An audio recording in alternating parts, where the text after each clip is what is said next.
Welcome back to the Hiddenness Series. In the last episode, we looked at Schellenberg's concept of a non-resistant nonbeliever, which plays a central role in his argument from Divine Hiddenness.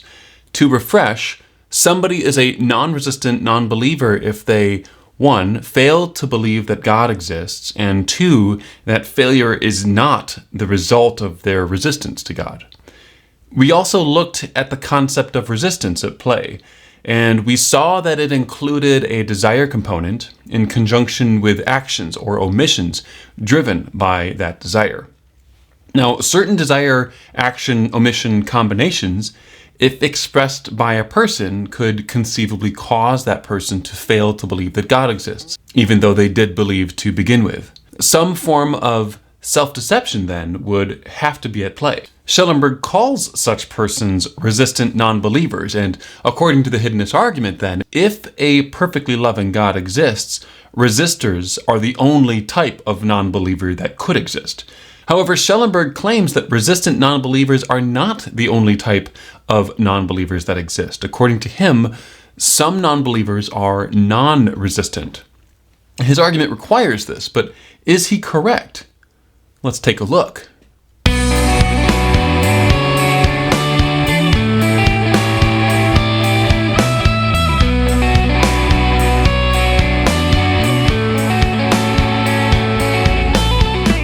My name is Justin Schieber, and you're watching Real Atheology. When exploring whether it is reasonable to believe that anyone has ever been for a time non-resistantly in a state of non-belief about the existence of God, there's a few ways that you could go about this, right? You might think that a good place to start is by going out and asking people. However, I want to look at Schellenberg's claim and then compare that claim to the denial of that claim. And so let's look at two mutually exclusive and incompatible hypotheses that are identical in scope and say something about the actual distribution of instances of resistant to non-resistant forms of non-belief. So we could start with hypothesis A, right? So this is Schellenberg's claim, essentially. In all of human history, there was at least one time in a person's life where they, 1, failed to believe that God exists, and 2, it was not the result of their own resistance, right? So again, that's Schellenberg's central claim here. It's essential to his Divine Hiddenness argument. Now let's look at hypothesis B. In all of human history, there was no time in any person's life where they, 1, failed to believe that God exists, and 2, it was not the result of their own resistance. Now, in our shared background knowledge, we have the fact that throughout all of human history, there are or have been persons who, at some moment in their lives, have failed to believe that God exists. In that last episode, it helped us to see how conceptually broad the tent of non-belief in fact was. Now, interestingly, an instance of non-belief being non-resistant is at least as intrinsically probable as an instance of non-belief being resistant, which is to say that a claim of non-resistance is at least as modest and coherent, and overall at least as simple a claim as one of resistance. But if that's true, then hypothesis A is far more likely antecedently than hypothesis B. Why is that? Well, it's because there are many more ways for hypothesis A to be true than for B to be true. Let's say we infallibly know that in all of human history so far, exactly 1,000 instances of non-belief were resistant. Now, if that were true, then because there have been more than 1,000 instances of non-belief, hypothesis A would be true. Now, what if we knew that there were exactly 1,001 instances of resistant non-belief? Well, hypothesis A would still be true. In fact, on all possible combinations, but exactly one, hypothesis A would still be true. Antecedently, then, hypothesis A is much more probable than hypothesis B. But if that's true, then unless there is an overwhelming case to be made for hypothesis B, we should side with hypothesis A. To illustrate this point, suppose we knew that there are 100 marbles in a jar, and we know that each individual marble is either red or blue, and suppose we know that for each individual marble, its being red or its being blue are equally probable.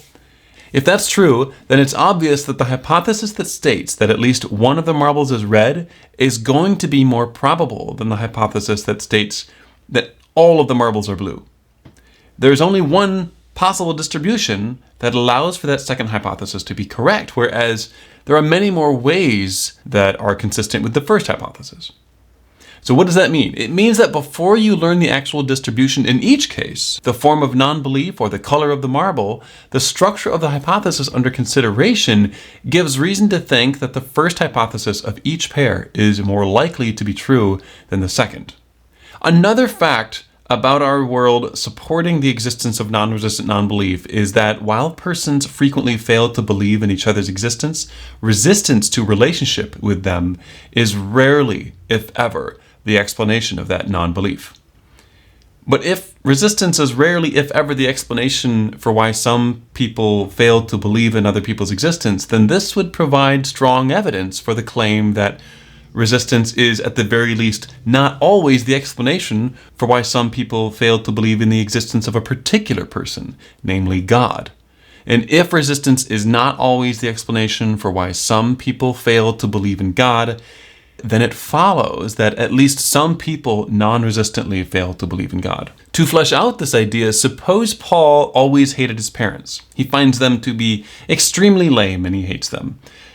At first opportunity, Paul packs his things and moves far away from home. He changes his name, he changes his phone number, he changes his email. Let's suppose that he allows this hate to ferment to the point that he wishes they would drop dead. Now, with such a strong desire in place, it's not inconceivable that if this were paired with certain actions or omissions leading to a kind of self-deception, he might come to believe that back home they have dropped dead, even though they are still very much alive. While this seems broadly conceivable, a story of this sort is certainly not common. If we can't stand somebody, we try not to be around them. We put them out of sight. We put them out of mind. We ignore them all while still believing that they exist. Now, one might reply that this argument fails to recognize the clear distinction between God and created persons. Created persons, it could be argued, would have a particularly strong reason to deny God's existence because God would be an authority over their lives, capable of peering into and interrupting their self-interested plans and holding them to account for their behavior. They may wish not to be under such authoritative scrutiny. And this difference in authoritative power, it may be claimed, makes all the difference. And so this kind of story that I told about Paul just would not apply. But I don't think that that's true. In fact, I think it makes my point stronger. For while we can conceive of people who, through self-deception, deny the existence of those whom they don't want a relationship with, it is much, much harder to conceive of persons who, motivated by a desire not to have their rule-breaking behavior held to account, self-deceptively bring themselves to believe that no such authority exists. And this is because of the once-known weight of the consequences. Right? That weight is very hard to be in denial about once the cat is out of the bag. Imagine the degree of self-deception required to bring oneself from the belief that police officers exist to the belief that no matter how many banks one robs, it will never draw the attention of a police officer because police officers don't exist. That's just not how people tend to operate. Returning to the topic at hand then, the weight of the consequences of deceiving oneself about the existence of God would also be huge. Imagine the degree of self-deception required to bring yourself from the belief that God exists and is capable of holding you to account for your behavior to the belief that no matter what you do, the divine hand will never touch you because God doesn't exist. Again, that's a lot of self-deception, but it's not just the negative consequences that matter here. The positive consequences, once known, are not obviously any easier to deceive oneself about. Arguably, it would be even harder in the case of God, considering the infinite experiential depth that participation in a relationship with God makes available to finite persons over time. Moreover, the kind of relationship that would be missed out on is one that is good for its own sake, as well as good for the benefits made available in that context. Indeed, God has more to offer than any other person. The weight of the consequences then, both positive and negative, mean that it would require an even greater amount of self-deception. And to me, it's not at all clear that humans are even up to that task. Perhaps the most immediately obvious place to look when we are asking whether or not non-resistant non-believers exist is to look at the testimony of non-believers themselves. With the world's increased interconnectedness and rising secularization, it has become much harder to ignore the fact that there is an enormous amount of people in it that fail to believe in God. Sociologist Phil Zuckerman writes, quote, Between 500 million and 750 million humans currently do not believe in God. No doubt you've learned this to be true about people you know well, people you respect, and people who you believe are decent people. And what if they told you, and perhaps they have, that they were open to a relationship with God if one existed? What if they identified as a non-resistant non-believer? You might, in an effort to avoid the hiddenness argument, embrace a skepticism about testimonial self-reports, according to which a bit of testimony cannot be justifiably believed by the hearer unless that hearer possesses positive, non-testimonially based reasons to think that the speaker is, say, a reliable one, either in general or on that topic in particular. And two, that the hearer possesses no undefeated defeaters. But a view like this faces several significant problems. One problem of particular interest to those who might be tempted to lean toward such a strategy to avoid the hiddenness argument is its deep tension with the desire to justifiably believe the reports from ancient writers alleging events of religious significance in the ancient world, like somebody turning water into wine or somebody rising from the dead. After all, it can be quite difficult to marshal positive, non-testimonially based reasons for thinking that a particular ancient writer is reliable. And this is even worse in cases where the writer is anonymous. To remedy this, we might instead think that we should follow Swinburne in endorsing what he refers to in the existence of God as the principle of testimony, which states, quote, "In the absence of special considerations, the experiences of others are probably as they report them." In doing this, we adopt what sounds like a form of non-reductionism with regard to the epistemology of testimony. Unless we already have the belief that some person, institution, or other is an unreliable speaker in general or on the matter at hand, or we have beliefs that outweigh that testimony reported therein, we should tentatively believe the testimony. Now, of course, if that's true, then we've got to take seriously the testimony of and about alleged non-resistant non-believers. And when we do that, it's clear that there are many more people who claim to non-resistantly fail to believe in God than people who have claimed to, for example, see Jesus rise from the dead. There are certainly more than 500, for example. Unless we have some independent reason for thinking that all people who fail to believe in God necessarily do so out of resistance, then we should believe that some non-resistant non-belief exists. Friend of the channel, The Non-Alchemist, puts it this way. If you believe the testimony of a relative few who claim that a guy came back to life and floated into the sky, but doubt the testimony of very many who claim to sincerely disbelieve in God, you might have a double standard for Jesus. As should be clear from points already made, in a philosophical context, the word testimony is not limited to the content of face-to-face interpersonal communication. Rather, testimony is used in a very broad sense.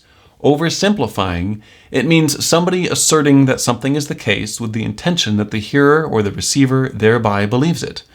This could be anything from in-person testimony or a text message or a phone call or this YouTube video, but it could also be something like a statement from an ancient record or a peer-reviewed academic journal article. Understood this way, it becomes clear that nearly everything we know is known on the basis of testimony.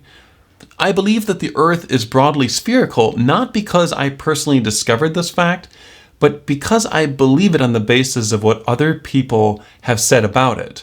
Indeed, testimony in the scientific community is largely agreed by both sides to be of the weightiest sort, at least in its domain. This is important because the sciences can provide us with good reasons to think that non-resistant non-belief exists.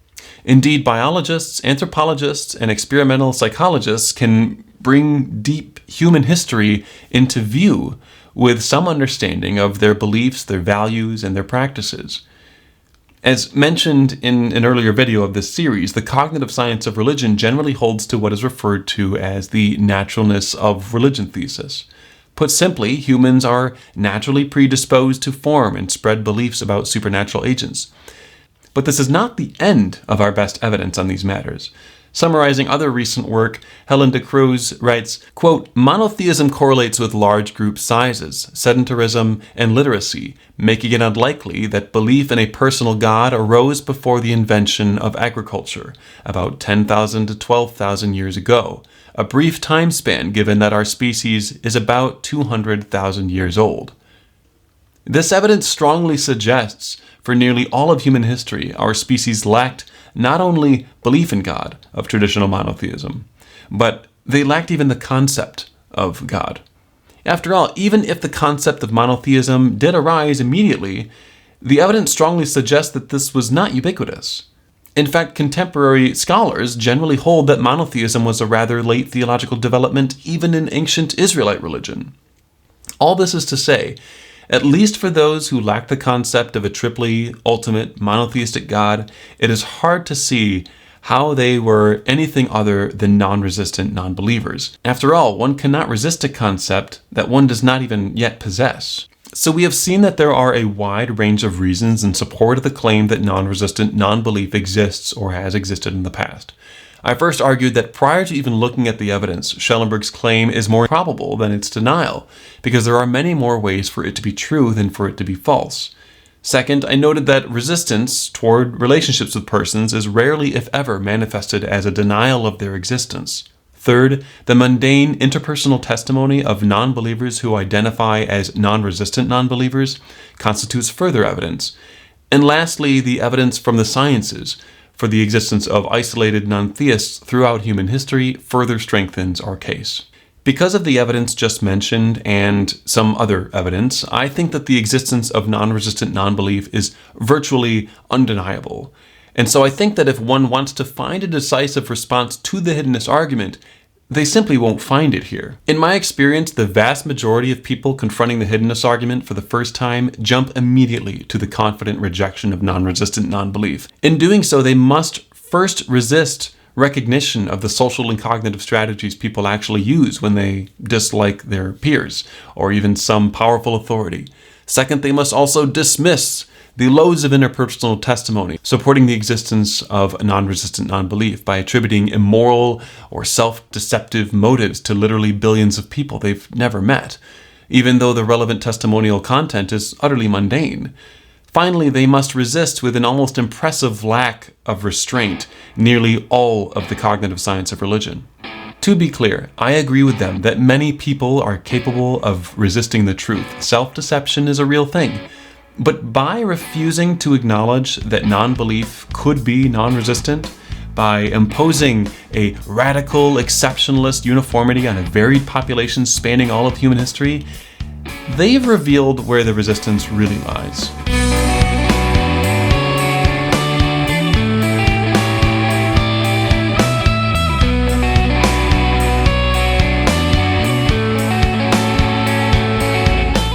Thank you for watching.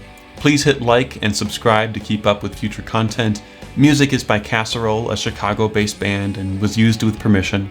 If you appreciate the content and the tone of what Real Atheology has to offer, defending atheistic philosophy online and in person, consider making a small recurring donation to our Patreon for early access to our content and other opportunities. Comments, questions, criticisms, or requests can be sent in audio form to realatheology@gmail.com for possible inclusion in future episodes. Special thanks to our patrons, Charles Hoffer, Tyler Bimrose, Jason, Robin Willems, Ed Atkinson, Kim Bishkovsky, Anthony Lawson, Jeff Rubinoff, and Brandon McCleary.